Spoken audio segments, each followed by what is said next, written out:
The world needs an array of technologies, of innovation. I would submit that the country, the region that innovates and that delivers these technologies will rule the world. And this is now a choice point. Yeah, it takes investment. Yeah, it takes intention. Do we have it?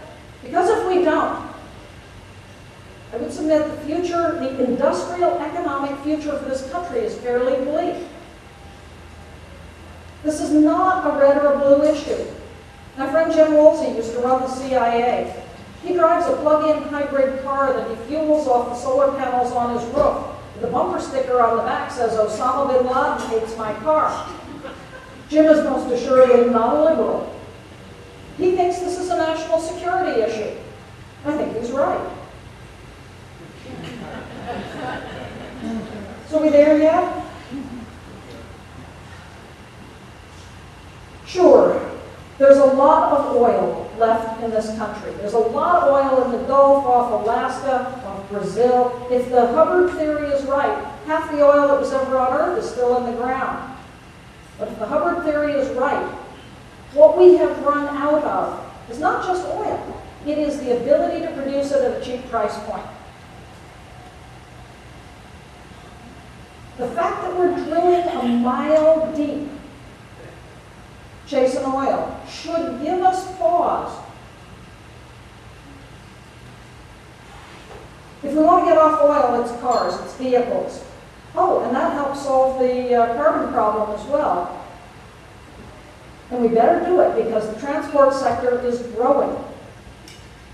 Over the next 40 years, the global vehicle fleet is expected to quadruple. China will have, by 2050, as many cars on the road in China as there are cars in the world today. That's not going to happen. They're going to run out of land to grow rice if they pave it all over with freeways. There are other ways.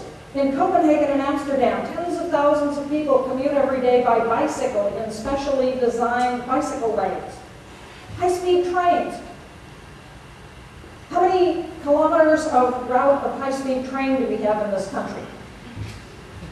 China is building 30,000 kilometers of high-speed train route.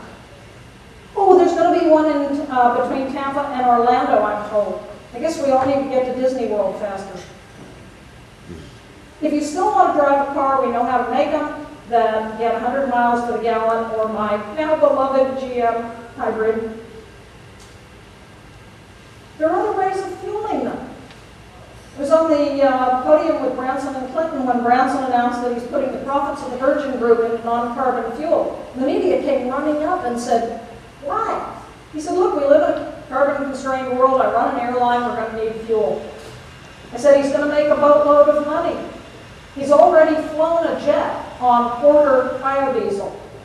Air New Zealand has flown a jet on half-half biodiesel. You can home make the stuff, or you can do it industrially. Qatar, last fall, flew on natural gas. Well, they happen to have a lot of it. There are a lot of sources of fuel. My favorite are the lipid algae. There is still some innovation needed to figure out how to keep the little bitty algae from getting through the screens, but that's a technical problem.